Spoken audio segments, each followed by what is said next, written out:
Meeting to order. First up this evening, we have the Pledge of Allegiance. If everyone will stand.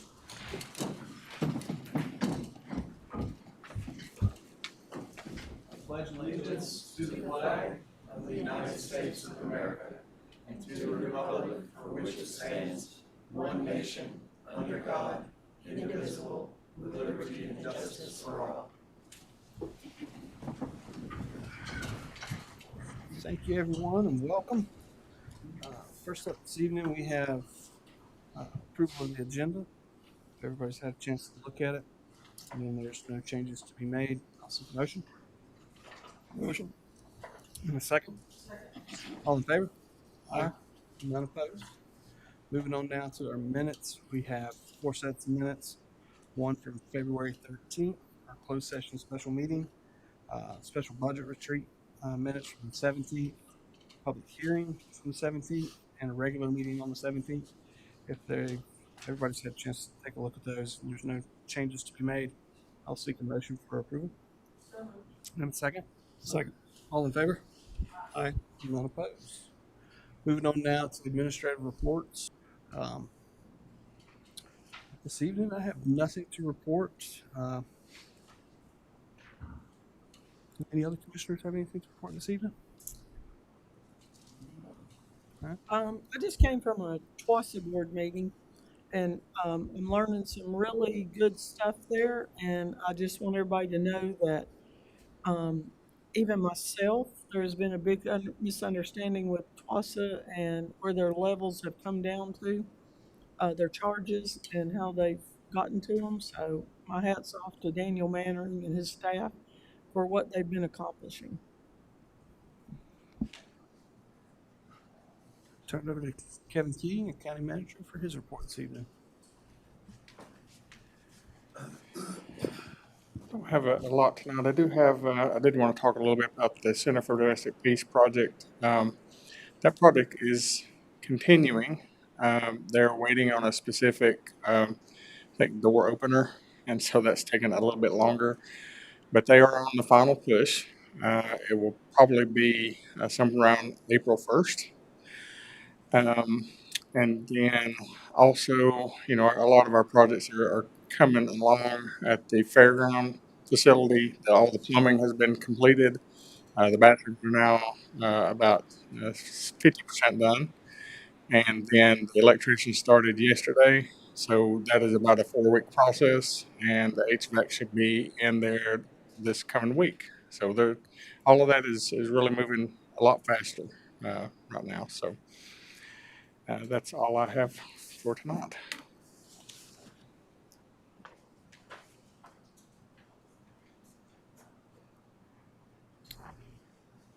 We have no one signed up for public comment, so we'll move right into new business.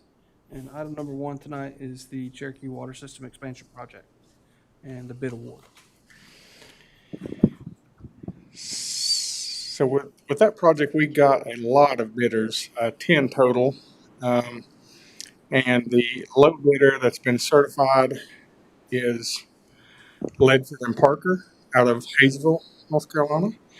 And their bid came in at $1,061,161.52, which is about 60% less than what we projected. So we were shooting about 2.4 million. So it's considerably less. And like you see, the bid were kind of like all over the place between the low bid and the high bid at 1.9 million.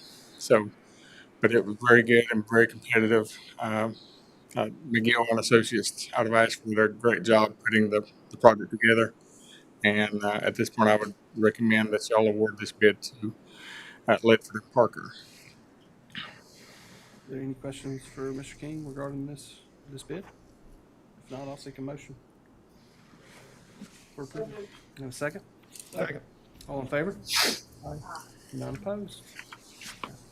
Moving on now to second item, which is a memorandum of understanding with the tribal Eastern Band of Cherokee Indians.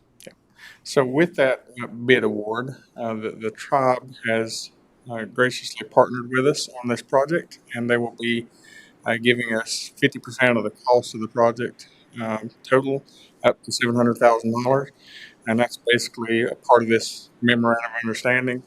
We will be doing the project, so the Jackson County will be performing the work through this contract. Then at the end of it, we'll be signing over the asset to EBCI for their in their public utility section. So it's a really good partnership, and it's going to feed that whole community with water in the future. Any questions for Mr. King? If not, seek a motion for approval. So moved. And second. Second. All in favor? Aye. None opposed. All right, moving on now to our bid package for Fairview School Cafeteria and Kitchen. So this was a bid package, and I mentioned it a little bit at the budget retreat this year. Currently, the project stands at $8,254,527. This is the addition of the dining room plus the kitchen area at Fairview Elementary. What is driving that cost is a lot of the site. So if you look over to the first column on the left up there, 2.8 million just in site work, which seems astronomical if you've been to that site. What's driving that is the need for a retaining wall along the backside. We have in recent days been speaking with the fire marshal and other fire folks about the need for a 20-foot fire road, and they've looked at it, and we can now take that down to 15 feet. And also looking at the egress, since we're not doing the stage area, we're going to have the egress for the building coming out to the front to the side, which eliminates a 5-foot sidewalk. So our hope is this is the maximum, but our hope is we're going to cut it about between $700,000 and $800,000 off of this price, which will be get us back into the budget. So I would ask you for that. I recommend that this would be the GMP or the guaranteed maximum price. However, we are still in the VE mode, the value engineering mode, and we're trying to work out where we can trim off another $700,000 to $800,000. So And you think you're pretty confident that will happen? that has been approved. That just been in the last couple of days, but we were approved today for the LGC. So the LGC did approve our loan package, and so these projects are ready to move. So Okay.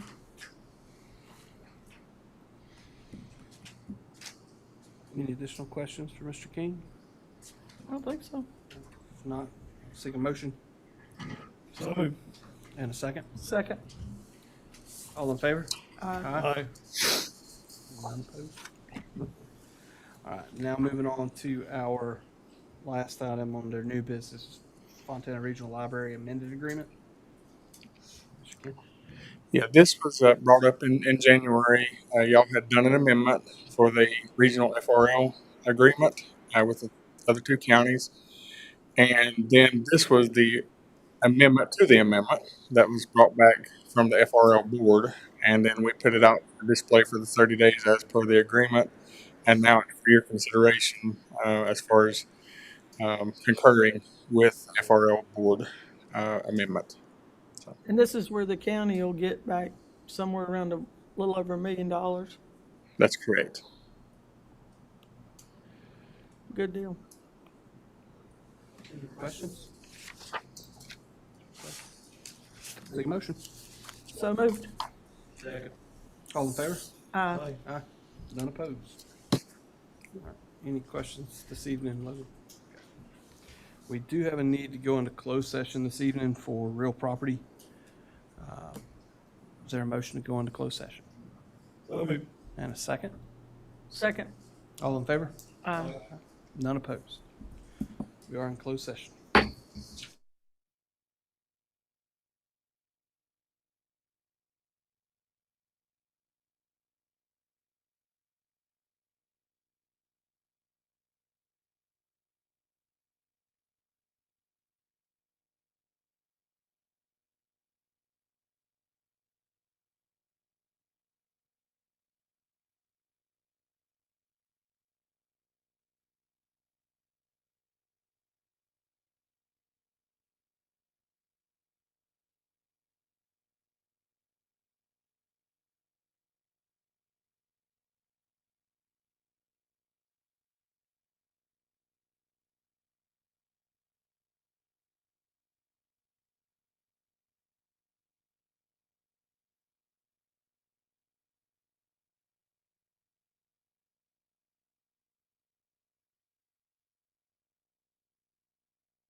There was no action taken.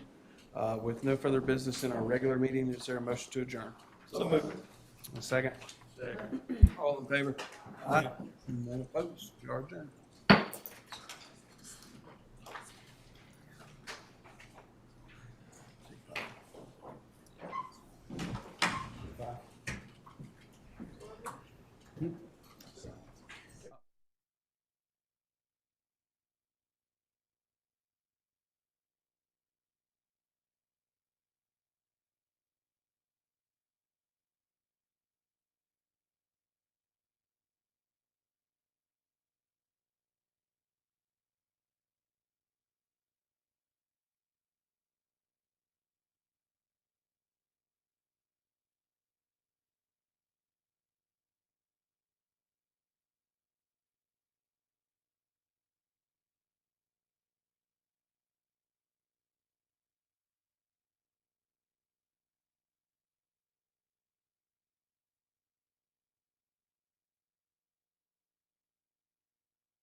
Session to order.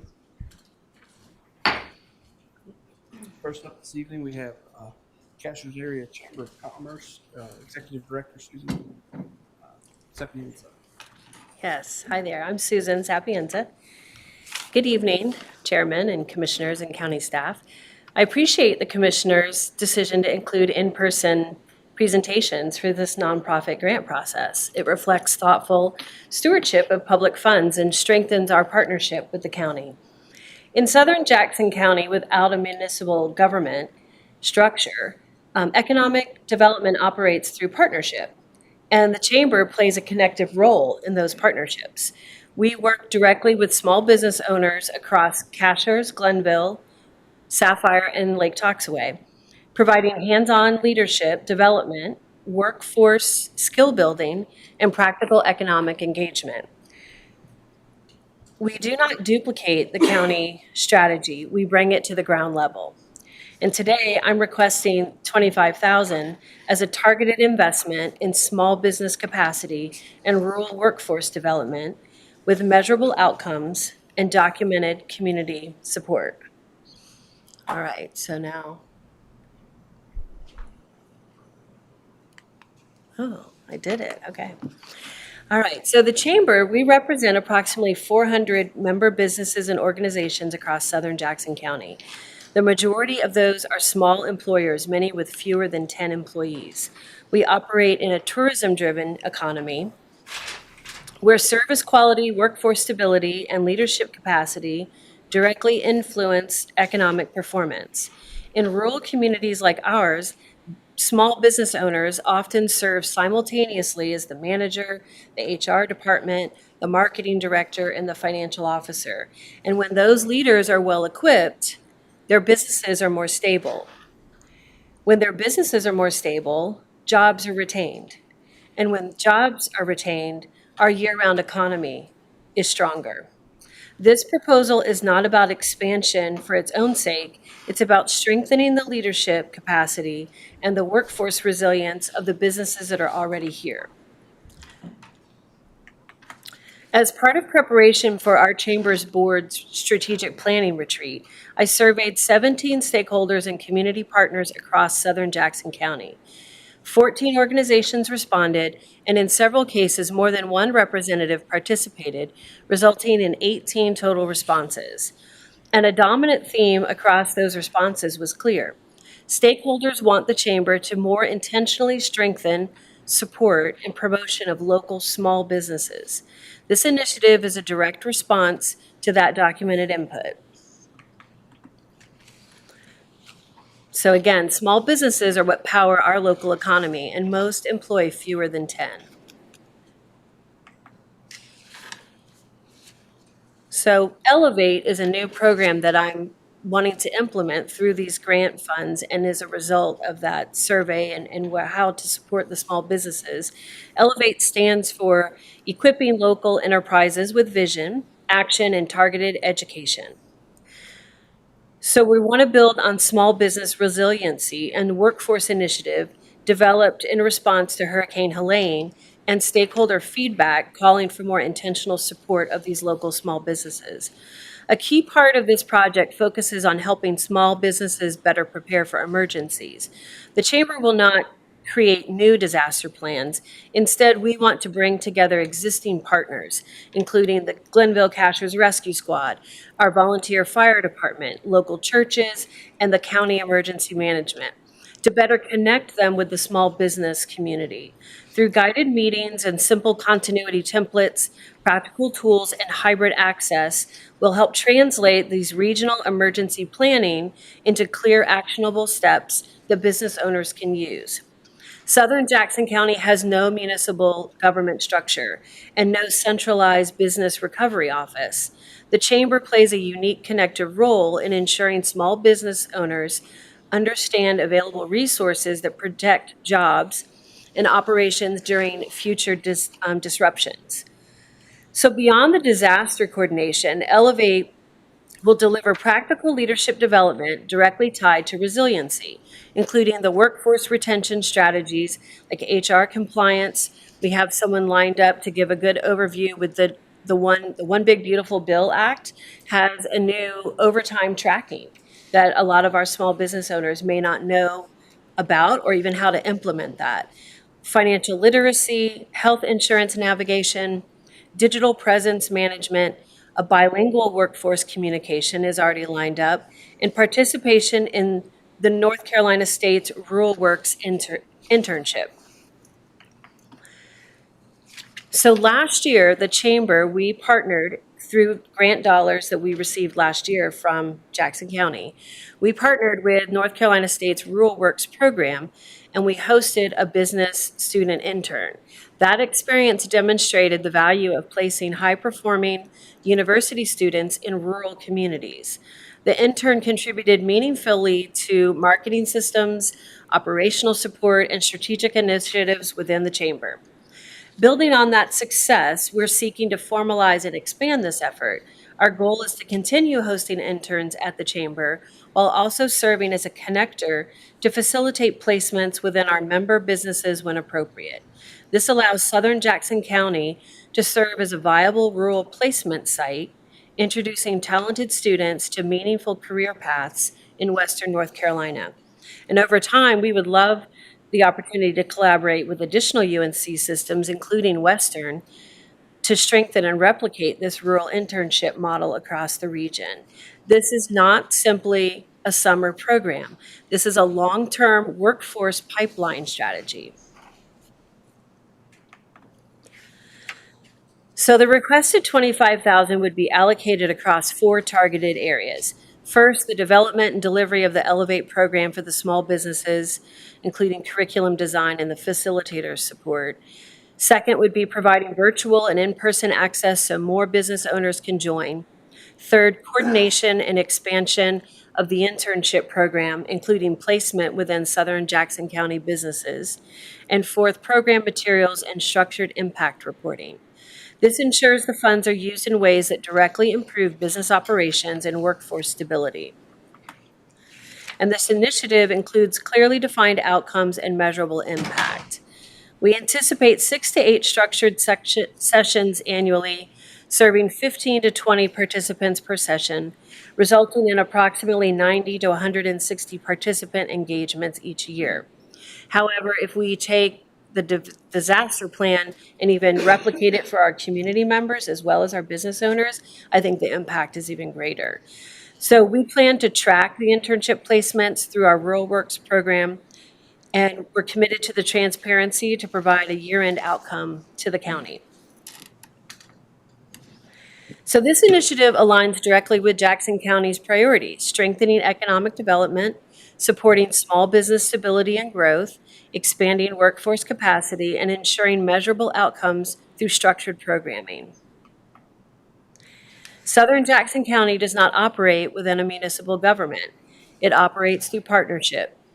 Jackson County provides countywide economic leadership through its Economic Development Office. However, that's focused on strategy, recruitment, and larger scale initiatives. The Cashers Area Chamber provides local implementation, working daily with small businesses across Cashers, Glenville, Sapphire, and Lake Toxaway. This request represents a targeted investment in strengthening that local layer, equipping small employers with practical leadership tools, and building a sustainable rural workforce pipeline. And we value our partnership with Jackson County, and I thank you for your consideration. Questions? Any questions? Or, yeah. No questions. Thank you so much, Susan. Okay, thank you. Next up this evening, we have Paige Christie, the Executive Director of the Community Table. Good evening, Paige. Good evening, everybody. Thanks for having me. I really appreciate the opportunity to speak here tonight. This is more of an update than a request at this point. I will be, filling out the grant form eventually this month, but right now I just want to let you know where we are, what we do, and what we stand for in the community. These things always confuse me. Let's see here. Oh, look at that. So, Community Table, for those who aren't familiar with us, was founded in 1999 as a meal program, feeding a few people by volunteers a couple nights a week. In 2001, we applied for 501c3 status and received it, and we've been operating as a 501c3 nonprofit ever since as a meal program. And then in 2008, during the housing crisis, we added a food pantry where folks can come every 2 weeks to get supplemental groceries for their households. We have a volunteer board of directors, and we have 4 staff members, 2 of whom are full-time, myself and our pantry/operations manager, and then 2 part-time kitchen staff. We have a core group of about 45 volunteers, but we actually have several hundred volunteers who come through annually.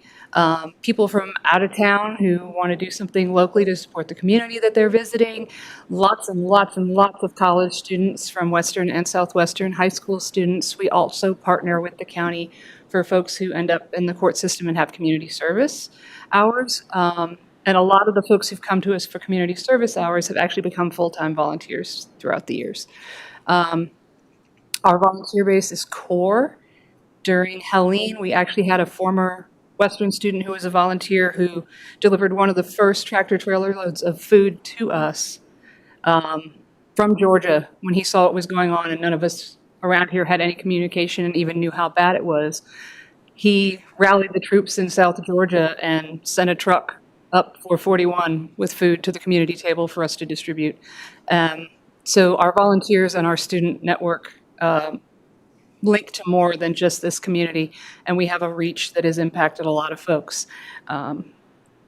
So one thing about nonprofits is partnerships, and we partner with, this is just a partial list because I didn't want to take up all the slides, food partnerships throughout the community. Lisa's here from WNC from the Ground Up, Manna Food Bank, other organizations that are Manna partners, local farms, foundations. We have a large network throughout the community of folks who support us from everything from assisting us with food to networking and supporting us financially. And we try very hard to make sure we thank all those folks because we couldn't do them without them. We have a large support system within the local business community as well. We also receive TFAP. TFAP is the Emergency Food Assistance Program, and it operates on 2 levels. It operates through Manna Food Bank for the food pantry, where federal funding is distributed through the states, through the food banks within the states, and then that comes down to the food pantries who are TPAP participants, and we receive, twice a month, we receive some portion of that food as allocated to the county and us as an organization. Through USDA and NCDA, we also receive the Emergency Food Assistance Program for the kitchen specifically, for the meals that we produce. Both of these things, quite interestingly, are tied to the number of folks in the county who are receiving SNAP benefits. The amount of food we get from both of those programs is directly tied to the number of folks who are eligible for SNAP in the community.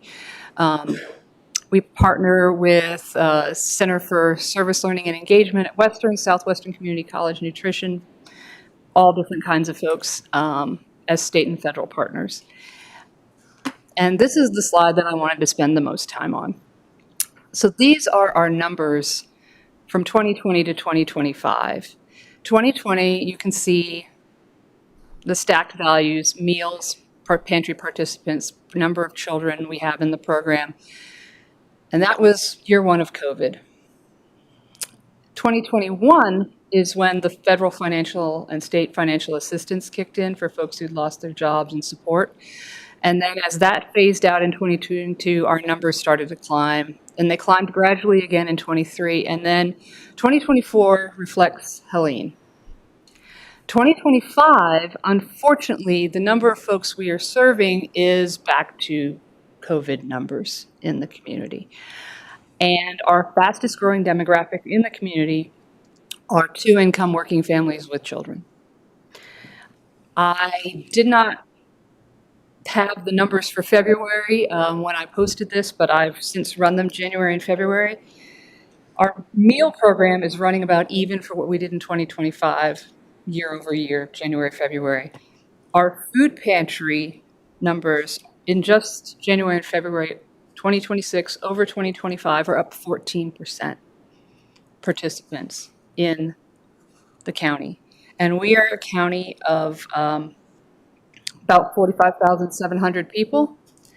And in 2025, 16,781 of those individuals were accounted for in use in our food pantry services. So that's 36% of the population of this county that have come through our doors. That number does include self-reported children in the family, so it's not adults, but that is total number. But that is still included within the population of Jackson County overall. We unfortunately do not see this need declining. If we are on track, last year, over the last 18 months, we were up 60% over the last 2 years, if you look at the curve, and we expect this 14% keeps rising. We're going to be really busy. It used to be if we did 20 or 30 boxes a day, it was a busy day.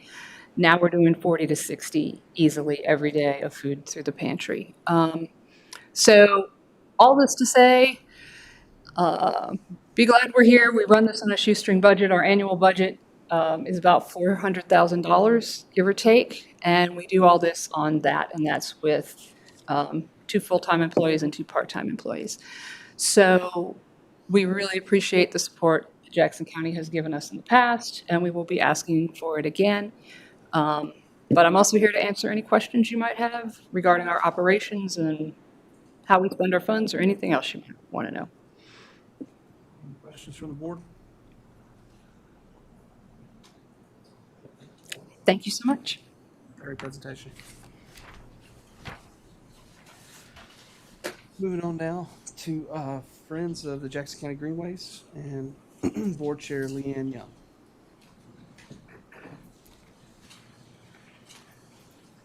Good afternoon. Thank you.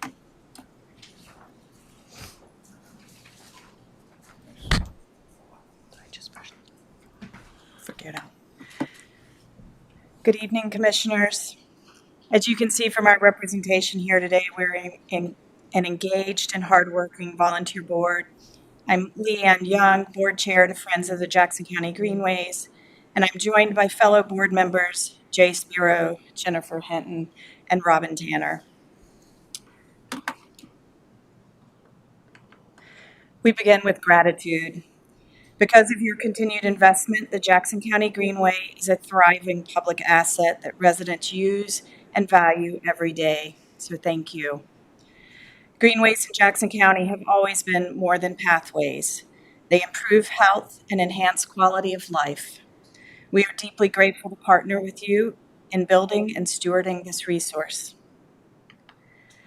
The Friends of the Jackson County Greenways is a nonprofit partner supporting Jackson County Parks and Recreation. Our purpose is simple: strengthen your investment, expand its impact, and ensure it delivers measurable value. Here's how that partnership works.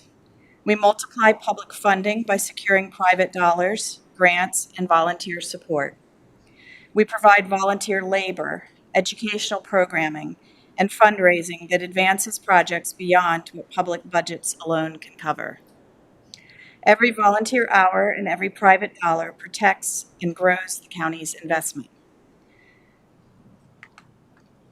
The Jackson County Greenway is heavily used year-round. Most visitors come 2 to 6 times per week, and traffic counters project about 150,000 visits this year. It is free, it is accessible, and in a county defined by steep mountain slopes, it provides something unique: a paved, relatively flat, fully accessible, multi-generational space for walking, rolling, and biking. This is not simply an amenity. It is infrastructure with preventive and health and community benefits. National research shows that every dollar invested in greenways returns $3 to $4 in health and economic benefits. Greenways attract families, retirees, and visitors. Increased foot traffic supports local businesses. Greenways are often listed as a top priority for new home buyers. And right now, in our county, momentum is strong. The 1.6-mile expansion of the Jackson County Greenway beginning this spring will bring even greater connectivity toward WCU and the future Cullowhee River Park. Educational programs are strengthening community engagement, and additional simultaneous Greenway momentum is occurring in Cashers, including along the Summit Connector Trail. The Jackson County Greenway has received recognition as the first all-accessible certified forest therapy trail in the United States. What we have here is special and unique. Continued Greenway investment is consistent with the county's adopted strategic priorities, as identified in the Headwaters District Conservation Plan and the Comprehensive Economic Development Strategy, both of which emphasize connectivity, infrastructure investment, public health, stewardship, quality of life, and the outdoor economy. Continuing this investment is essential. The Greenway is an established, high-performing public asset. It supports preventive health, attracts matching grants, and has strong public support. Your continued investment protects something that is already delivering results. Data matters, but the strongest evidence is the people who use the Greenway every day. We invite you to hear directly from them. And apologies to Bill Davis, who created these longer form lovely videos that have been inexpertly patched together. Let's see if, don't think I'm seeing it. Oh, there it is.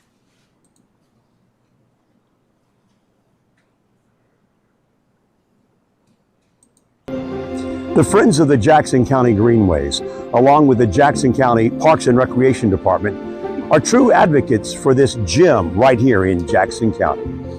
The Greenway was recently named the first fully accessible certified forest therapy trail in the United States.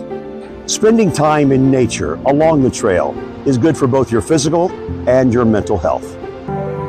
This Greenway is now a certified forest therapy trail.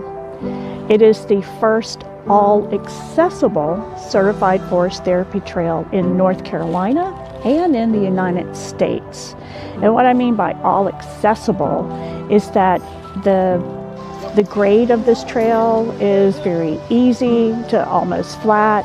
It's also paved. We have accessible features such as pavilions and restrooms and parking. Hi, I'm Jennifer Hinton. I am a professor of recreational therapy in the School of Health Sciences at Western Carolina University, and that means that I teach people to work with people with disabilities. And this greenway is vitally important to all of the people in our community who may have less access to outdoor spaces than others.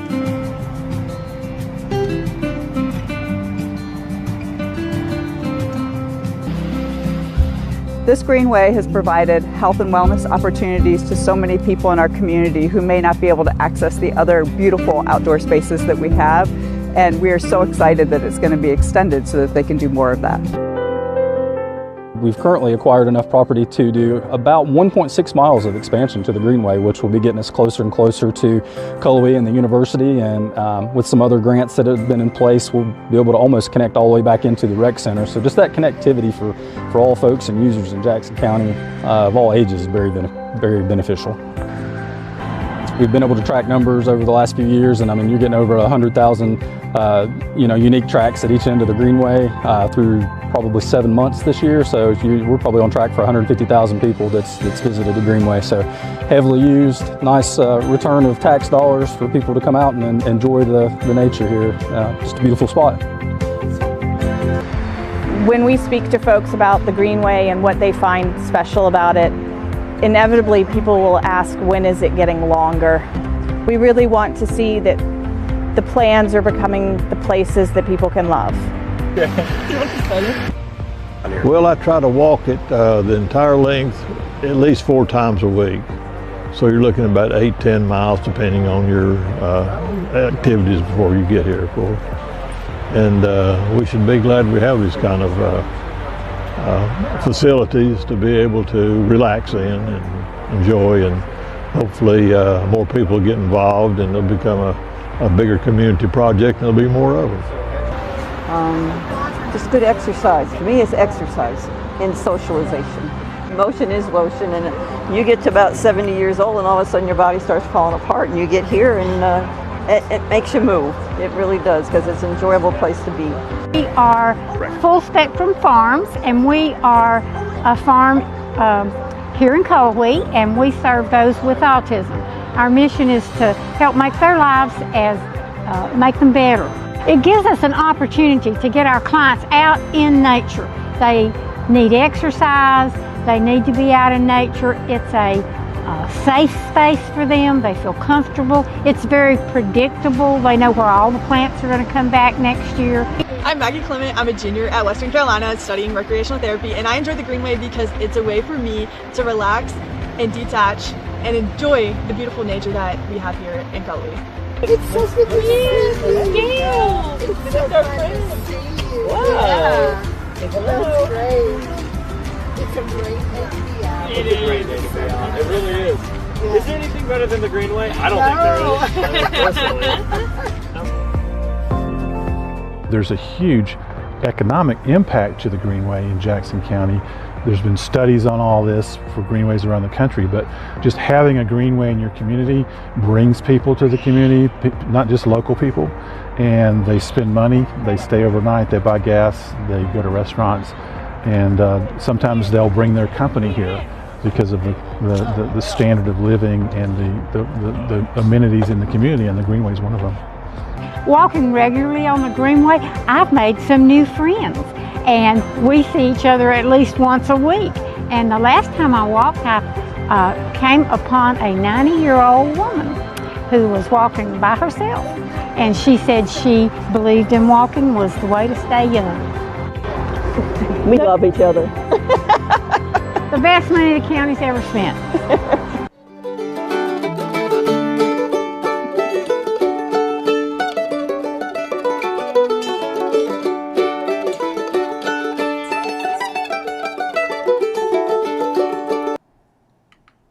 I'm I'm not sure I'm going to be able to advance to the last slide because I've clicked buttons here that maybe have done something else.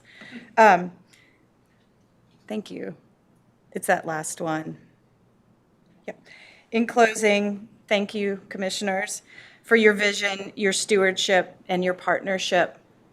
As you set priorities for the upcoming budget, we ask you to continue investing in this proven asset and in the friends that support it. We are so incredibly proud of this work and deeply grateful to do it with you. So thank you. I would also like to add, if any commissioners or staff ever want to join us for a walk on the Greenway, we're happy to host you, take you for a stroll, and let you see for yourself what a beautiful asset it is. Hey, just out of curiosity, what does that pedestrian bridge cost? I would not know that. We were not involved. Because, I mean, I just wonder because we really need one down at Ingalls when the road's finished. So that's where the most of the kids cross. And they really need one down there for safety. But I was just curious. But I'm sure it's increased now since that one was built. Oh, sure. It's a beautiful statement piece, and we love photographing it. So, yep. Any other questions? Questions for Ms. Leanne? If not, thank you so much. Thank you. Up next, we have Jackson County Farmers Market, Doug DeGood, who is the manager.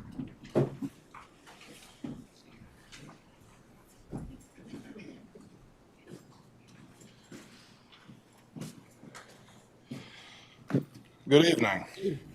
I am actually not Doug DeGood. I am Eric Raymond. I was going to say. Yeah, I don't have anything fancy, so buckle up. My name is Eric Raymond. I'm the Vice President of the Jackson County Farmers Market.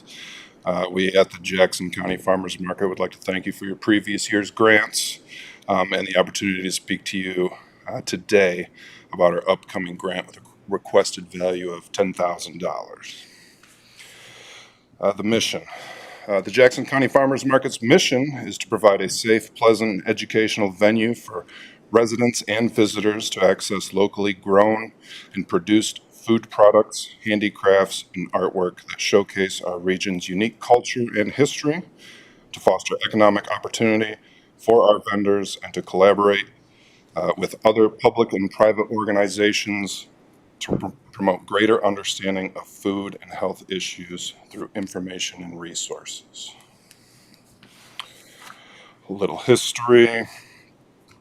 The market was founded by Karen and Johnny White, along with Christy Bradenkamp and the CSU extension agent, after Karen White, a WCU nutritionist, recognized the need for a local farmers market and served as its first market manager for 7 years. For the first 5 years, the market remained small, no more than 10 booths. There were no vendor fees, just a voluntary kind of donation basket. By 2004, the market became fully vendor-led. 2007, its first official managers developed formal guidelines and applications. Under later leadership, the market expanded to more than 30 vendors, launched a winter crafts market, established a board of directors, incorporated in 2012, and began accepting SNAP EBT in 2013.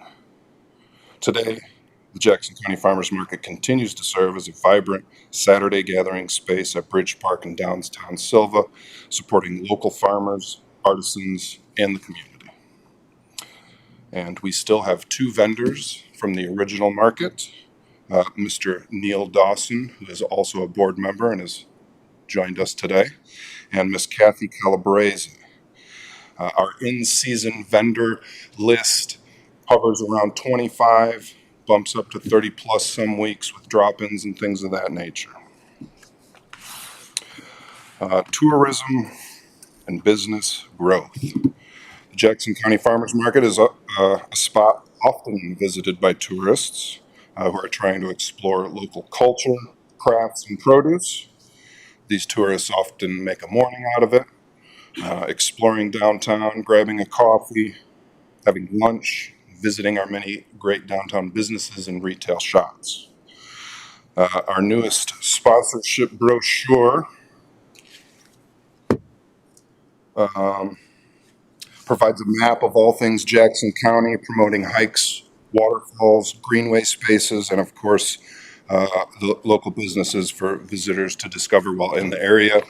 So this would be like an example of our sponsorship packet with the county map, waterfalls, hikes, businesses, kind of all throughout, to help, those unfamiliar with the area find their favorite spots. We put on a few events each year. Tomato Days, Salsa Showdown are now the staples, and last year we did a 25-year anniversary harvest dinner. This year's Salsa Showdown will be the 3rd annual, and I believe to be the fan favorite. It's held at Bridge Park this year on September 19th. Events like this support our market and the community by bringing people downtown who will most likely visit other businesses while in the area. The Jackson County Farmers Market is a great starting spot for business growth and development. Just to name a few, Little Cove Bread, Snake Song, Breadhead's Tiki Shack, Jam Glass, and Jar Farms are all brick and mortar businesses that started at the Jackson County Farmers Market. The numbers. Last year, 2025, the vendors of the market accumulated a total sales number of $175,000. According to the American Farm Trust, an independent business alliance, money spent in an agricultural space such as a farmer's market is passed, circulated within that community up to 7 times. If that $175,000 circulated just 5 times here in Jackson County, that's a total of $875,000. The tax for the county on that circulated money totals $19,687. That tax revenue for the county almost doubles the grant we request every year. Last year, the grant was used for many operating expenses, marketing for our events, insurance, professional services, everyday materials, entertainment, and a storage unit. The grant was not used for our manager's salary, vendor fees, and our events pay for the manager's salary. That really helps us keep our vendor fees low, which we are proud of. Somebody wants to try and start a business and, roll up their sleeves and try something, they're not going to lose much by showing up to the market. Last year, our total spend was roughly $24,000. This grant is 42% of that. In 2025, we provided $1,735 in SNAP double-ups, with a total EBT spend of $3,470. I foresee the same avenue of spending this year, and this upcoming grant cycle. We as the market are trying to continue to grow, provide space for farmers, entrepreneurs, and community to gather. In closing, I would like to thank you all again for the previous year's grants and the consideration for the upcoming grant cycle. We believe the Jackson County Farmers Market is stronger than ever, which will help us continue to grow, provide for this great county we all love and hold dear. Have the improvements to Bridge Park helped foster more people coming out, or that's kind of hard to?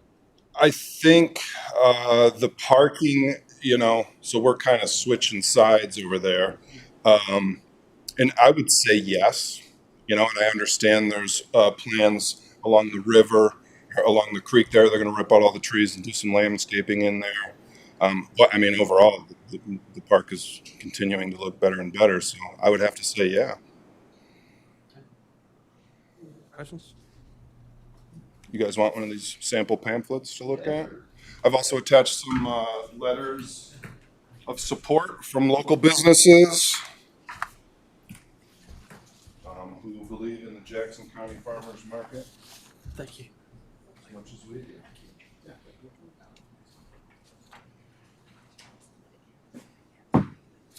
We appreciate it. Any other questions? Good to go. Thank you so much. Thank you for your time. Sir. Next up this evening, we have Pisgah Legal Services and their executive or regional development officer, Leslie Manning, and a couple of their board members, Rob Hunter and another attorney, Patricia Caldwell. Yeah, thank you. Thank you. Am I using this little clicker? Okay, perfect. Thank you all for having us, and thank you so much for your support. Like you said, I'm Leslie Manning, the Regional Development Officer, so I help raise money and raise awareness in our around our work in Macon, Jackson, and Haywood County. We are new to y'all's budget and really grateful for the support. So thank you so much for considering us, and we certainly will be putting in a grant application for this coming year as well. Just a little overview of who we are. So Pisgah Legal Services, we are a free legal services. Yeah, legal aid is what a lot of people like to call it, but we provide free civil legal aid, anti-poverty advocacy, and access to health care to people with low incomes in Western North Carolina. We talk about our holistic services because we not only provide free legal services, but we also help people enroll in health care. We help people file their taxes for free. We also do a lot of advocacy on behalf of our clients and try to make sure that our clients are aware of other resources. So it's really inspiring to be here tonight and hear from other nonprofits, and we certainly try to be a connector between our work and other nonprofits as well. Our mission is to pursue justice by providing legal assistance and advocacy to help low-income people meet their basic needs and improve their lives. And so we say basic needs, that really means safety. That means a place to live, freedom from abuse if you're a domestic abuse survivor. If you are an immigrant trying to find a legal pathway to citizenship, we want to help you meet that basic need. We serve 18 counties in Western North Carolina, Jackson County being one of them. We call this the Wild West out here that I get to work in. This kind of range of our services depends on the county. Jackson County receives all of our services. So if there's a program that Pisgah Legal has or an attorney that serves a certain department, Jackson County receives all of our services, including ACA support and tax support as well. Again, our priority areas and the ways that we kind of make sure that we're helping people and the way that we try to narrow down who we can serve, because there are lots of people, unfortunately, in Western North Carolina that need our services. We try to think of things in 4 different buckets: safety, housing, health, and income. And so one of the biggest ways that we serve in the Jackson County Sheriff's Office and all the different police departments in Jackson County are huge in this way, is to try to help people get safe from domestic violence and make sure that domestic violence survivors have an advocate in the court system, and they're not trying to represent themselves, trying to get as many protective orders out there and as many children and adults free from abuse as possible. We also want to make sure people are living in safe housing, and we also, if there's an eviction notice on the docket out of this courthouse or another, we want to make sure that we get ahead of that and get to people and say, do you know that you are likely to be evicted soon? And if so, would you like a representative in the courthouse so that we can help you navigate that? As that's, as you can imagine, very complicated. Once somebody is evicted from their home, it takes several years before they're allowed to be, as y'all know, to get a voucher from HUD again. And so that can be really difficult for somebody to find housing again once that eviction is on their record. So like I said, because of those 4 priority areas, we serve the most vulnerable people in Western North Carolina. A lot of children, single parents, seniors, people with different disabilities, more and more veterans every day we're serving. And then also we have a small immigrant arm that we help people navigate if they've been trafficked or brought into this country in a way that is not fair or doesn't care for their rights. We try to help them through a path to citizenship. Very low income, so at or below the federal poverty level. For a family, that's about $33,000. So, and then the average income of a fiscal legal client is $17,000. And actually, this year, as we look back at the last numbers, it looks closer to $15,000 is the average income for an individual that qualifies for our services. So, we're helping sort of the most vulnerable of the most vulnerable within Western North Carolina. These are the different programs and initiatives we have. So all of those are offered in Jackson County. So we have different attorneys that work in these different programs. We also have social workers as part of that holistic services. So we're not just a staff of attorneys, but we also have social workers. We have translators. We have legal assistants that help people navigate all kinds of different things. The way that we do this is through direct services. So meeting with clients, being their advocate in court, helping them enroll in healthcare, helping them file their taxes. We also do a lot of community engagement and collaboration. We're at every resource fair, health fair, school fair, you name it. We try to be as available as we can be to the community. We also try to partner with other nonprofits and show up at food pantries and other organizations that attract similar clients. We do some policy advocacy, so helping people, helping our legislators know what's coming up and how we can advocate for our clients. And then addressing the social determinants of health, so making sure people have the health care and the safe housing that they need to thrive. So for Jackson County, I thought it would be interesting for y'all to see some of the ways that your investment helped us do our work. So housing, we were able to make sure that 58 people were able to stabilize and find safe housing and prevent them from homelessness. 298 people were able to help. We helped escape domestic abuse and rebuild their lives. 130 people helped to increase their basic income, including free tax aid. And then with our healthcare initiative, 87 people assisted to increase their access to healthcare, including ACA health insurance. And as we know, medical debt is one of the leading causes of debt and one of the leading causes to keep people in the cycle of poverty. And so trying to help people be insured and be able to see the doctors and take care of themselves is a big part of our work. Like in the safety issue of 298 people, is that different people, or could it be one person that came to you for 5 cases? In that statistic, those are different people from other things. So but it's a good question because 298 people we were able to help and have it. I was going to tell you in just a second. A lot of those people are children that we advocated on their behalf, but a lot of times people come to us for one thing, but we're able to help them with 2 or 3 other outcomes.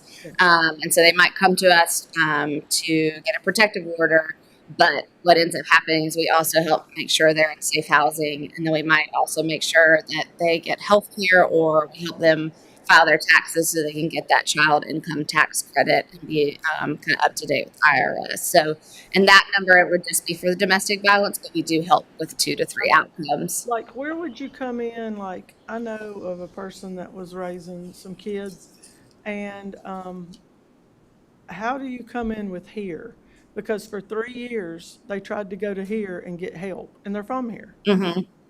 And they even got a job, but they did not get any help, and they had no power and water for 3 years. They didn't even get a voucher for gas, nothing.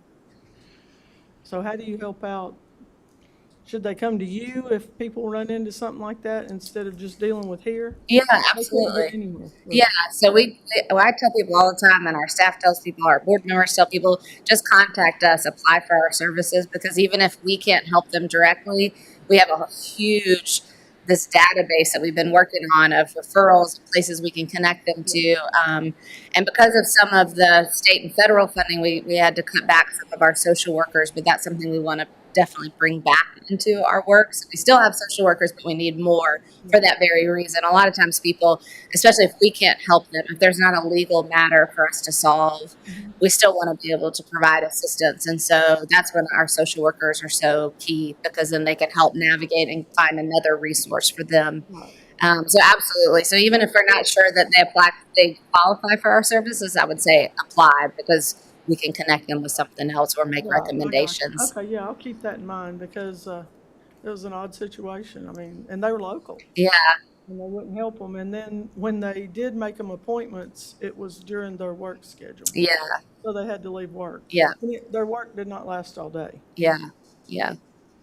Well, and I will say, I'll praise our attorneys for this and legal assistants. They will go anywhere to meet with people. They oftentimes they say their office is really in a Dollar General parking lot. You know that they kind of go anywhere to meet with people. This one walk down. Yeah, yeah, that's the key. Yeah, They didn't have a car.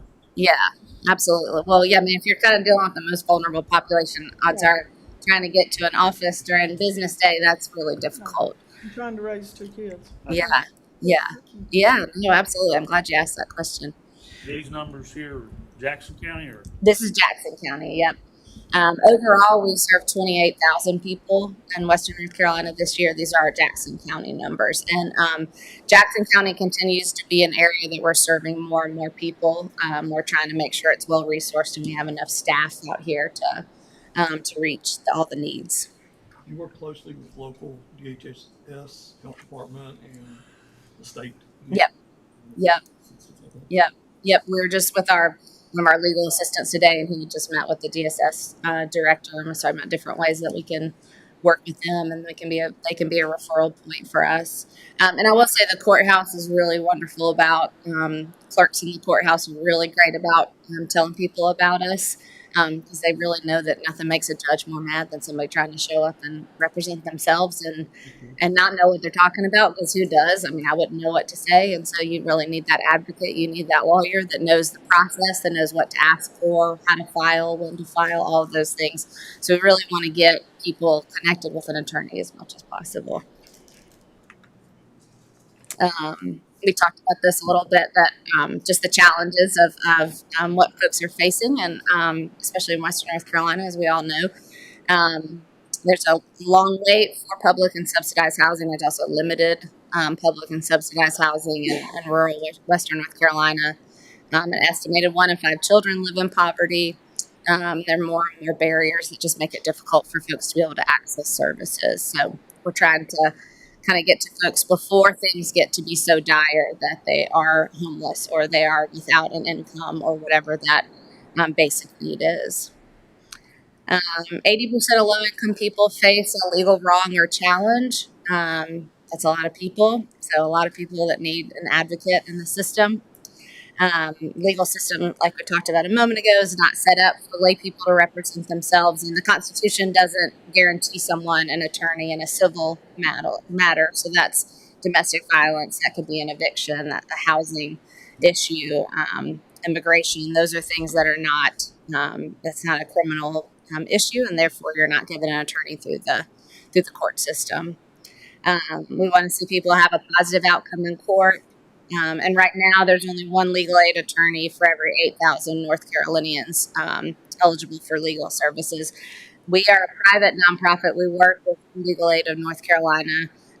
That's why we don't have an office in Sylva, because we try to spread out so that everybody has offices in the different towns. But unfortunately, they have faced major layoffs this year, and a lot of people have been cut. So we're trying to fill in where legal aid was and try to take on as many of their cases as we can. Our total budget for 2026 for all of our 18 counties will be just over $14 million. We have a diverse funding base, as you can tell, a lot of grants. So you'll be getting another one from us for 2026. The funding that's needed for out this direction is closer to about $350,000 for this area that would cover the services for Jackson County. But because we serve so many different areas and so many pockets, the total budget is $14 million. None of our clients pay for anything, and most of our attorneys and staff make kind of basically what a social worker would make each year. So we're not some big fancy law firm. If you imagine that, that's not what it looks like. They're definitely poverty law attorneys, and they do it because they care about people. They're not doing it for the money. We do feel like we're excellent stewards of resources. We get great ratings on all of the different Charity Navigators and GuideStar and all of that. So we try to really take care of the funding that we're given be good stewards of that and make sure we give it right back out to the community. And just one other thing, because we've just pulled some numbers, and I think the commissioners have the impact sheet as well, but we were able to secure $28 million in quantifiable financial benefits this past year. So it's close to $10 million in monetary benefits for our clients, such as home equity preserved from foreclosure, child support, etc. Almost $6 million estimated value of healthcare benefits for our clients eligible under the Medicaid expansion.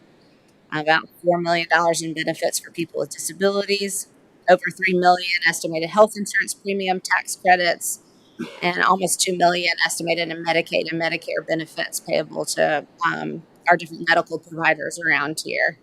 That doesn't even count the tax refunds we help people secure, FEMA and disaster assistance. We did a lot of disaster work, and we continue to do so. And the legal aid organizations in New Orleans and Houston, Texas, and other places hit by hurricanes or other substantial weather events have told us that we'll be doing this work for the next 10 to 20 years to make sure people are cared for in the wake of this hurricane. So this past year we had 30 disaster clinics. And like I said, we've helped almost 4,000 people just with the Hurricane Helene relief alone. So that's kind of our overall picture. Any questions for me or other questions? Y'all ask some good questions.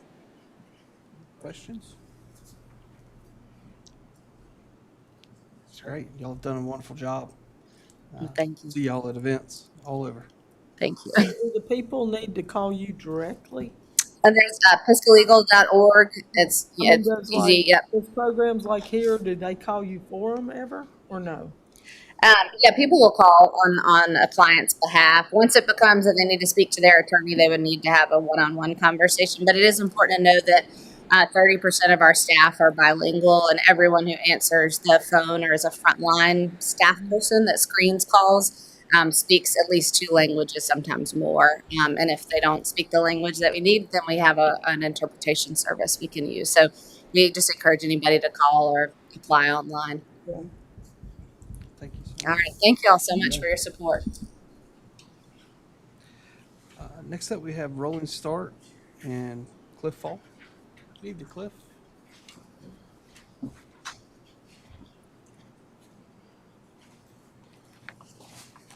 Good evening. Thank you for this opportunity to tell you about Rolling Start NC. I'm Cliff Fall. I'm the executive director. We're a relatively low budget operation. I don't have a slideshow for you. I do have some pictures of some of our clients and also a brief summary of some of the people that we have served. And I'd like to pass that around to you if you would. Our mission is to take donated vehicles and we refurbish them to safe, reliable, and presentable condition, and then gift them at no charge to local individuals in financial need that do not have a car. When I say local, 100% of the people that we give cars to are either Jackson County residents or residents of Paula Boundary. These pictures that I'm passing around are the last 30 cars that we gave away. Those 30 cars were funded in the last 9 months by last year's grant from Jackson County, plus other funds. A little history of Rolling Start. We started in 2019 from a group of car buffs that have been getting together for a long time, and decided that we'd use our energy and funds to try and fix a car to give to somebody in need. And that quickly grew into what it is now. In 2019, we became incorporated. We got our 501c3 designation from the IRS. We got a used car dealer's license from the state. And we've grown to there. The first year we gave away 5 cars. This past year, calendar year, we gave away 38 cars. That's Where do you work on these cars out? for the first 4 years was at my house and in our garage. One of the garages. And that we outgrew that. I couldn't get in my driveway anymore. Brenda Anders, her husband passed away a few years ago. He was a big car buff, Yeah, I know Brenda. and he has a 4,000 foot garage. Awesome. So Brenda has allowed us to use the garage for the last 2.5 years, paying for electricity only. Other than that, she's donated it. She has a lease, and we're right of first refusal if she ever sells it. So it's a long-term thing with Brenda. And Just a lot of idle expenditure. yeah, that's it. So that's where we're doing all our work right up there. Yeah. It's funny for Bob to have been a car buff when he was a computer whiz. Yes. Yeah. Yeah. I think he was Western's very first IT person. It was. Yeah. And, but then he's restored so many vehicles in his life, and we got Not pictures that I'm that old show. enough to remember, but Yeah. Yeah.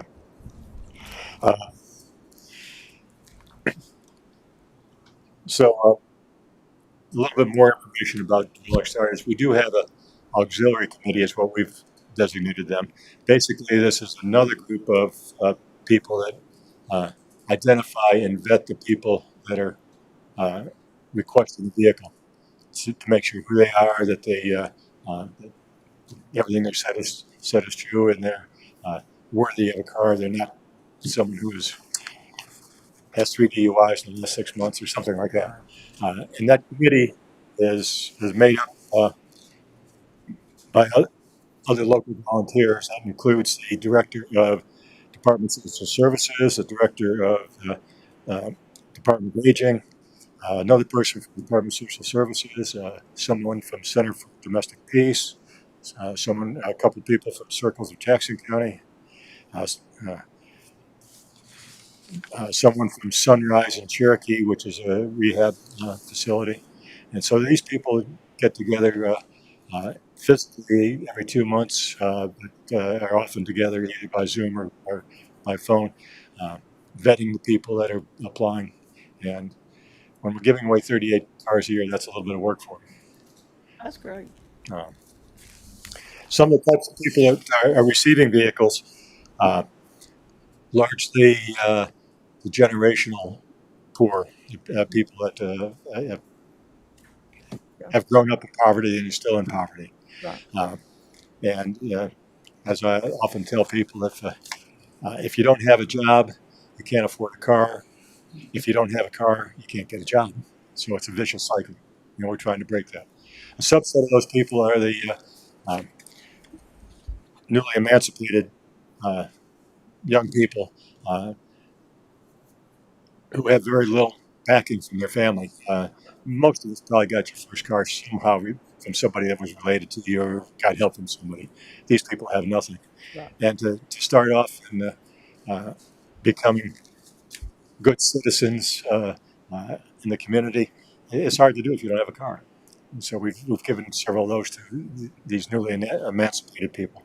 Did it help them get a job? Oh, yeah.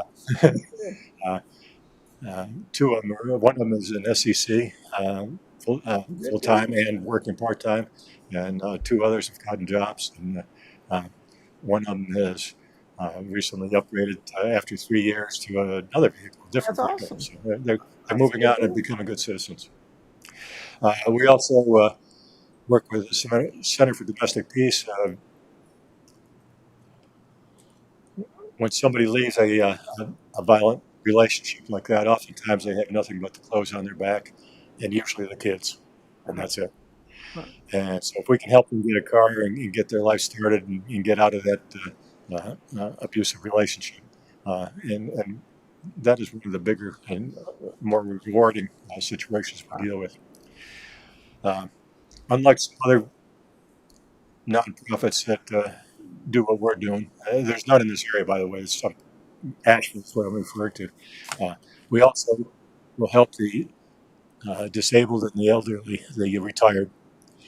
These people are often on fixed incomes where they can afford to take care of a car, but they can't afford to finance one or to buy one.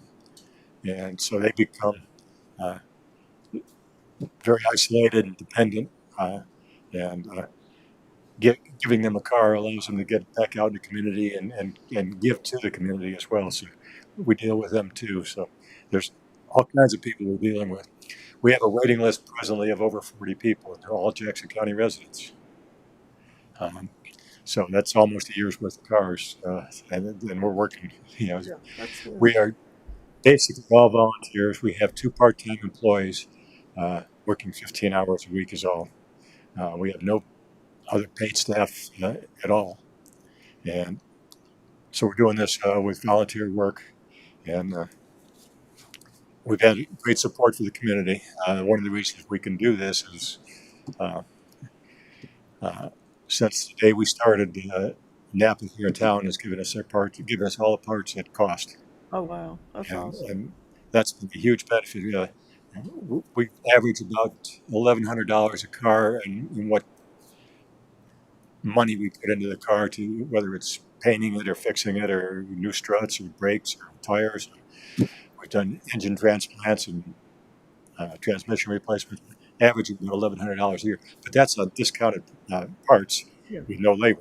So a lot of these cars are getting a lot of attention.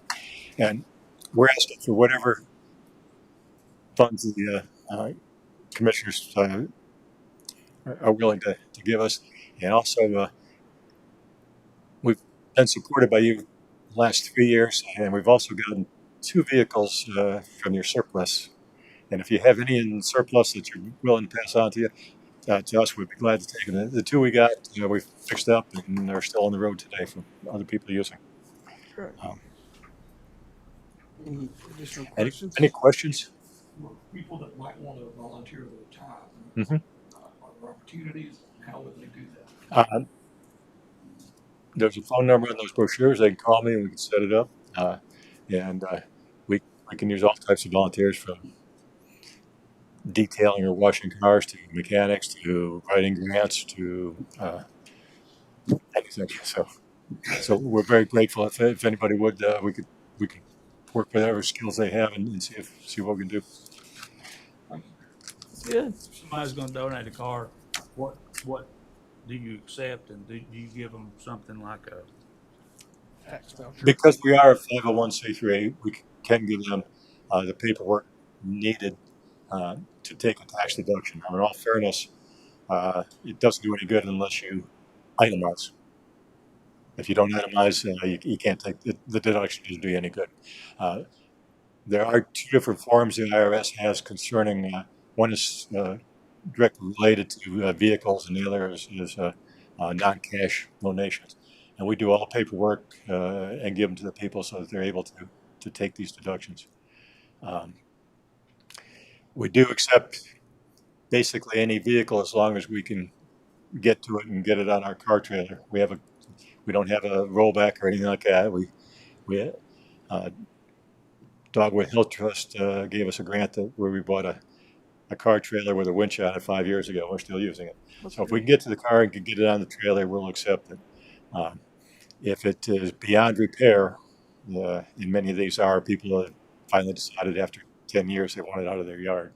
And it's way past fixing. But we could still get, either, if it's not parts, we can get salvage money for the scrap, and that then funds another car.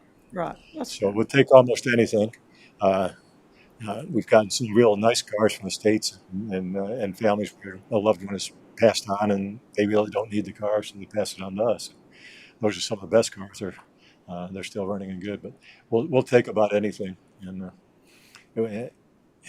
although we only give cars to people in Jackson County, I was in Franklin yesterday picking up a car, and we've gone as far as Raleigh to pick up a very good car. Now, I wouldn't go there for one or the other, but we picked up a sports car there that we traded at Andy Shaw for 2 good cars that we could give away. So we'll work with anybody, and That's they can good. also contact me directly at a phone number.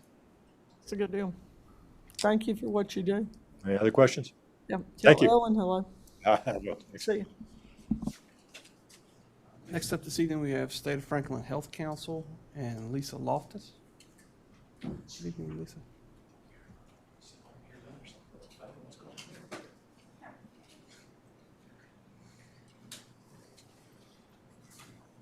Good evening. Thank you for having me here. I also don't have a presentation or anything like that prepared, but Karen, my program director, is me handing you some information. So my name is Lisa Loftus. I am the director at the State of Franklin Health Council, and I'm just here tonight to speak about our Senior Community Service Employment Program. We often refer to it as CSEP. And so the State of Franklin Health Council is a private nonprofit. We operate in Swain County for the Swain Senior Center, also the Swain Transit. But then more importantly tonight, what I'm talking about is this program with the Senior Community Service. And so it's a workforce development program component. And so just kind of speaking on that, federal workforce development program designed specifically for adults who are 55 and older, low income and unemployed. And it is derived from the Title V of the Older Americans Act and administered through the Department of Labor and then passed through CWI Works. And so we currently operate across Region A and B with 33 modified slots. So participants can work up to 29 hours a week at $12 an hour, and they're paid for these training assignments. So essentially they're job seekers hoping to integrate them back into the workforce. So they're placed in host agencies, which is who we partner with, which are other nonprofits or government agencies, where they can gain current job skills, rebuild their confidence, and then prepare to transition them into unsubsidized employment. They can be on the program for up to 4 years. And so the goal is not the long-term placement, but just successfully reintegrating them back into the workforce. So here in Jackson County, we have communication partnerships and opportunities with agencies like NC Works, the library, Vogue Rehab, and even the adult daycare. And this program benefits both sides. So it's the older adult gaining the work experience and the income, but also the local agencies who are able to gain reliable, trained support staff. So CSEP targets individuals who are most in need, not only those who are low income, unemployed, and older adults, but also veterans, individuals at risk for homelessness, and those who have been previously incarcerated or maybe low and limited English proficiency. Many participants have faced significant life disruptions and simply need just a structured pathway back into the workforce, and that's what we hope to give them. So in addition to the paid training, we're also able to give them supportive services, and so that's one thing we've really enjoyed doing this year, and so that can look like anything from work boots or uniforms. Karen was able just to take a whole group from Haley County to the eye doctor and give them all eye exams and got glasses for them, and some of them had not even had that in years. And so that was really special to see. Also just gas cards and grocery, like Ingles cards and things like that we can help support them in while they're getting back on their feet and getting into the job. Also, we can help them get certifications like forklift training or serve safe, things like that. So there's small but strategic supports that can make a difference between someone remaining unemployed and someone becoming self-sufficient. Through CWI Works, we've also launched a digital literacy initiative. And so we currently have a Jackson County participant who's enrolled in that in the computer skills cohort, and she's excelling really well. That training will make her significantly more competitive in today's job market and open doors that otherwise may remain closed. So at this time, we do have just one Jackson County participant. The program experienced a federal furlough from July 1st into November due to Department of Labor directives, which slowed down recruitment and kind of just lost momentum. But Karen's been working really, really great at actively recruiting and building new connections with host agencies and to bring new participants on board. And I'm confident we can continue to expand that.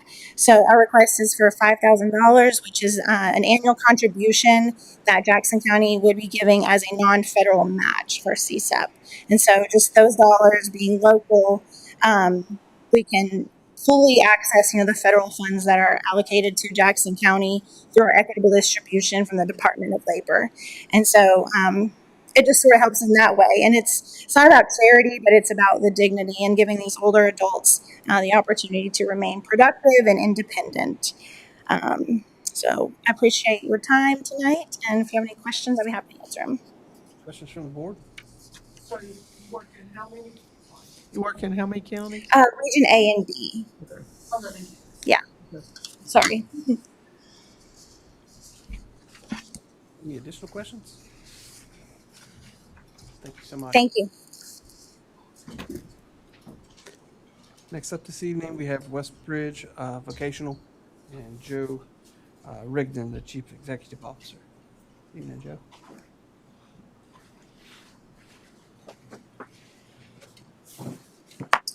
I know I had a clear room, Donna. It's getting pretty empty in here. So, hey, I do appreciate, good evening, appreciate the opportunity to be here. I'm Joe Rigdon. I'm the CEO of Westbridge Vocational. I want to change it up a little bit. I've been doing this for 15 years. When I say doing this, I mean coming before the commissioners and talking about Westbridge. And, we've always had a good relationship and been thankful for the funding. But this year I wanted to change it up a little bit. I want to talk a little bit more, not necessarily about data and our numbers. That'll all be in our grant report that I'll submit here in a couple of weeks. But tell you a little bit more in depth about who we are. Westbridge Vocational, our mission statement. We're a 501c3, and we provide job training skills and job opportunities for individuals that have barriers to employment, those barriers being disabilities and or disadvantages. We provide these services in our catchment area, Jackson, Macon, and Swain counties, and the Qualla boundary as well. So if you've recently been to a Walmart, a Lowe's, an Ingles, any of our local restaurants, mom and pop stores, and you had the opportunity to have an encounter with an individual working there that may have a disability, there's a probably good probability that individual came through Westbridge Vocational for some job skills training. A few years ago, we saw the need and the opportunity to not only serve adults, which was our mission at the time, but to serve the youth in our catchment area with disabilities. So we contracted with North Carolina Department of Health and Human Services, Vocational Rehabilitation, to do pre-ETS services. And pre-ETS is pre-employment transition services. So these services prepare students for life after high school, students with disabilities. These services focus on career exploration, workplace readiness, and self-advocacy. We feel like our schools do a great job in getting our kids the education they need, but sometimes the kids with the disabilities may not have those opportunities in what's next. So we want to assist them with that what's next as far as being able to explore for career opportunities, or perhaps some of them even may have a post-secondary education. So we want to be there to assist with that. So we go into our local schools and do that. Just a couple of numbers to share with you tonight. In the past 12 months, we have served 139 individuals with disabilities in our catchment area. In Jackson County alone, that number is 43 individuals. And those are individuals, as I mentioned, high school students, our pre-ETS programs, as far as adults in work adjustment and supported employment, where we help them obtain and secure employment. Westbridge Vocational has 35 employees. 40% of our employees have disabilities, and the majority of those came through our program. So we're very proud of the fact that we can assist individuals who want to do better, to maybe get off Social Security disability and put them to work, be tax-paying citizens. We're proud of that. In this past year, our annual payroll is $1.2 million. We feel like we're very self-supportive. We basically have three funding streams to support our mission. Our biggest ones are manufacturing sales. So I tell people all the time we're like a hybrid, a two-headed beast, if you might, because we have a service side, which is our mission, but we support it through our manufacturing practices. And what we do is we manufacture and sell disposable surgical drapes and wraps. If your loved one's gone in for a procedure or any type of surgery, there's a good opportunity, good possibility that the drape they used on you was built right here in Webster, North Carolina, at Westbridge Vocational. Your enterprises? That's us, out on Little Savannah. You got it. Webster tied us into the area, and we didn't feel like we were really getting a lot of support from outside of Jackson County. So Westbridge kind of assumed more of Yeah, the no, territorial good deal language. because you'll be near the lower income housing too. Yes. Where people can live. Correct. And work. Correct. Thank you. Gosh, I lost my train of thought there, guys. I'm sorry. So another revenue stream, but as far as our manufacturing, it serves twofold. One is, as I said, it's our major funding stream. It supports our mission, it pays our salaries, and helps with operational costs. But then also contracts, as I mentioned, with vocational rehabilitation. We do get payment for services. If a high school student completes a milestone in their pre-ETS training, then there is a payment tied to it. There is also a payment tied if we put someone into a job. A lot of the times, the work we do goes unpaid because once someone gets a job and we get that payment, we stay with those individuals. So we do put a lot of extra time into those things.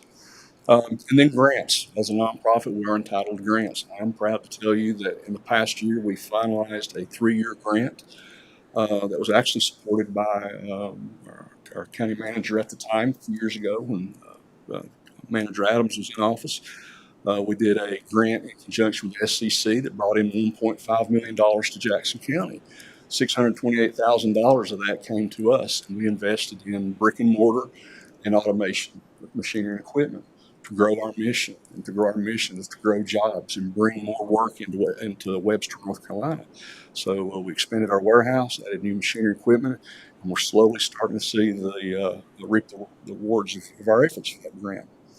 A couple of things I do specifically hope you'll remember as you make considerations.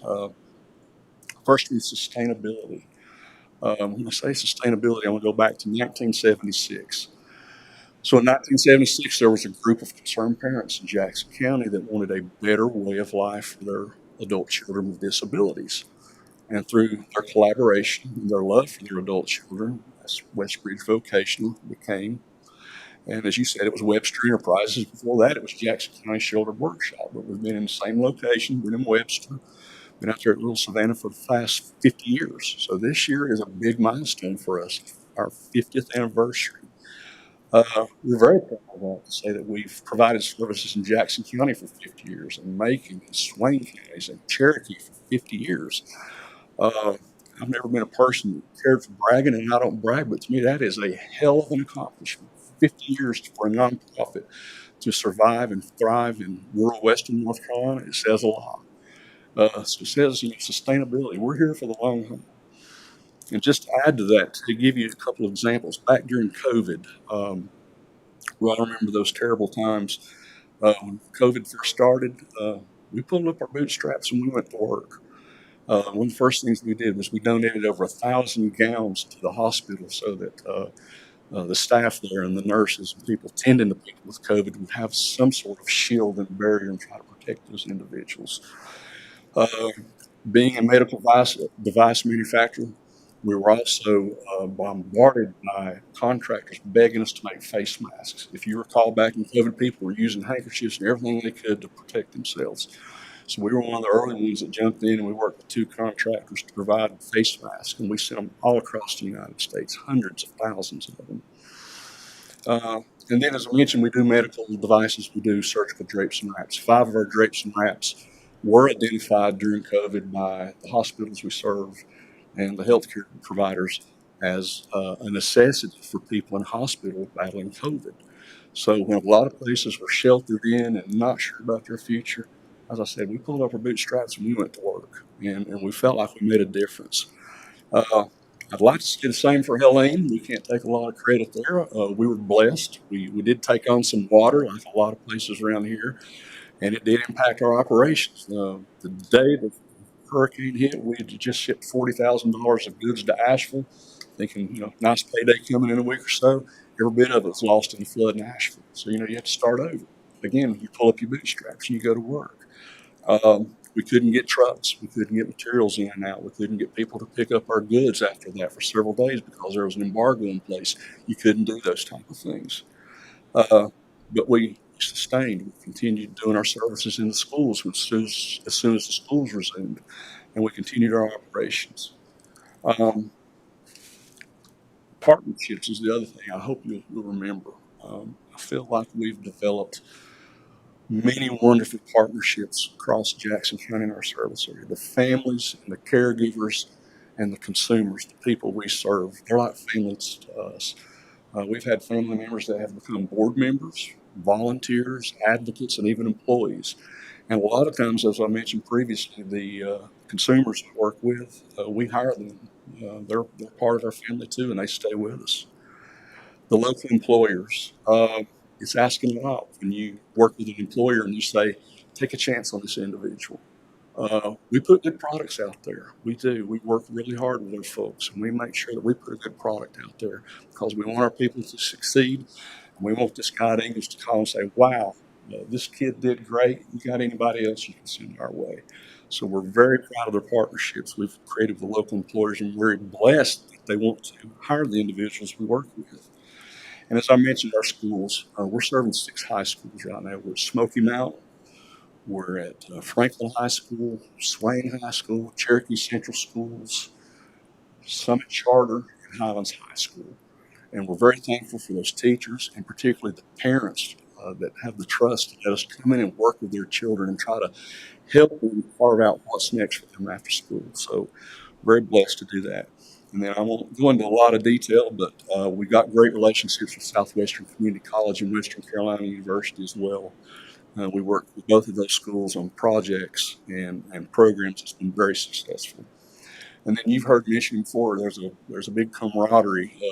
As I mentioned Don Adams earlier, he always told me, Joe, it's important to connect those dots with your fellow nonprofits. We've got great rapport with a lot of our nonprofits. Just to give you a quick example, the Center for Domestic Peace, I don't know if they've presented, I hope they have at some point in time. They're one of our partners. And I go back 7 years ago when they reached out to us and they had an individual that was in a crisis that they were working with that needed work and needed a job and needed skills training. And that individual came to us. And after about 6 months, we realized, wow, this is really working. This individual left a very violent situation with 2 small children, but she wanted to stand on her own 2 feet and she wanted to go to work. She didn't have transportation. He's still here, Cliff Fall back here. Great guy in our community. I'm telling you, he's one of the best board members I've ever had, and we're very fortunate to have had him for years. We reached out to Cliff and the guys at Rolling Start and said, hey, we've got an individual that needs a car. She's got a job now, but she has no way to get to work. They gifted her a car. She was one of the first recipients, not the very first one, but one of the first ones. And 7 years later, she is one of our best employees, one of our most valued employees, and still with us and doing wonderful. Has bought her own home now and even has a second car, but she still drives Cliff's car to work every day to save gas. Yeah, that's awesome. So she's still driving it, Cliff. That is good how that y'all network. That's why I was asking earlier if the program had ever reached out to the Pisgah people. Absolutely. They obviously didn't.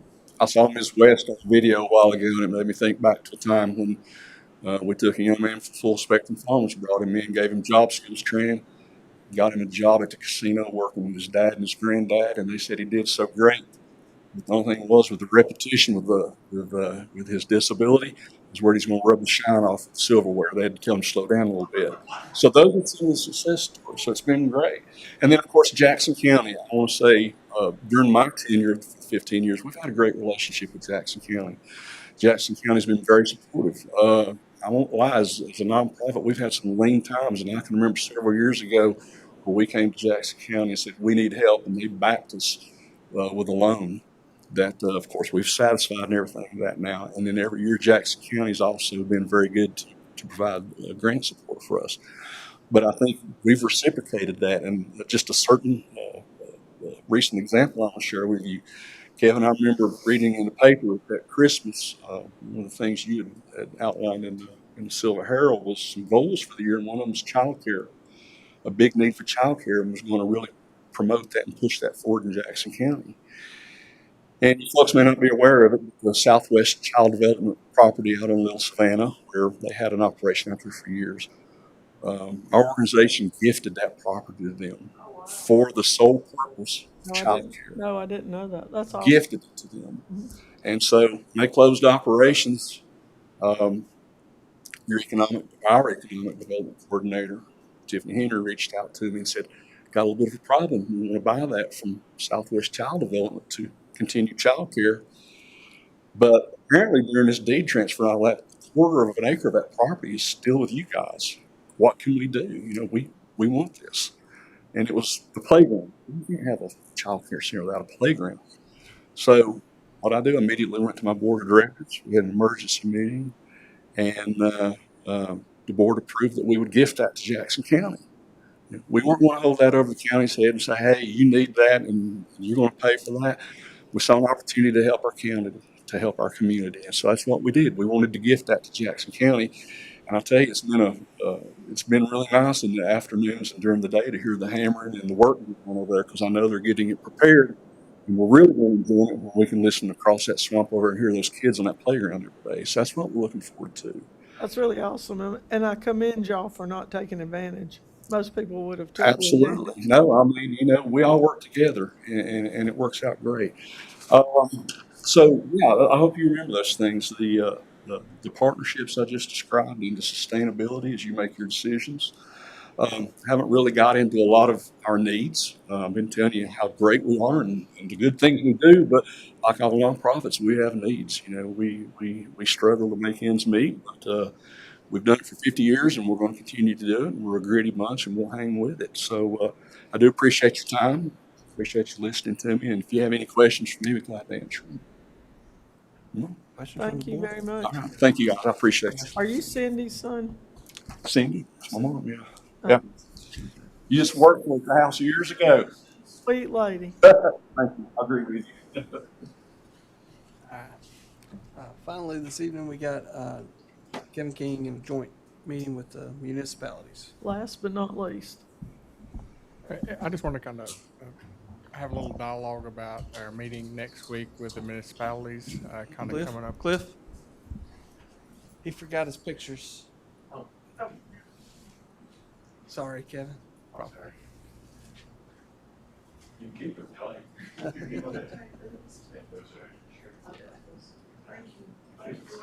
Thanks, Cliff.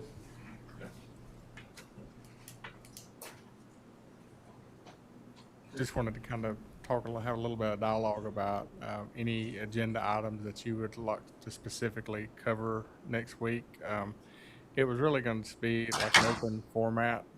Each, organization kind of give a brief, but if there's something specific you want me to talk about to kind of fill them in on projects, or wanted to specifically talk about the public safety service fee and how that collaboration between us and the municipalities are going to work together, especially around Sylvan and the Cullowhee area, looking at funding gaps and things like that. So, but anything specifically, that we need to cover, let us know. We'll kind of be ready. And then also, I think a couple, maybe Webster has a presentation that they want to do, and we're just, like I say, it was just open. It's open dialogue. And just kind of back and forth. There are going to be, I think, 29 people just for the organization. So it's going to be a little bit big, but I think this is open dialogue. But I wanted to kind of get y'all's thoughts on that as well. Time and location, just for everybody down there listening. You mean next week? Yeah. It's at the Borough Building at It's a Borough Building. 6:30 Tuesday. Yeah. 6 o'clock. 6 o'clock next Tuesday. Just some of these people watching. No. Oh, you mean, what'd you say? It's advertised. Yeah. People know. I know it's advertised, but a lot of people watch the videos, but they don't. Oh, yeah. On the website. Yeah, we do have it live streamed. Was he going to live stream it? No. It'll be recorded. But if you have any thoughts on that, and just shoot me an email. Yeah. We just kind of want to be ready. Okay. Well, with no further business, is there a motion to adjourn? And a second? Second. All in favor? Aye. None opposed.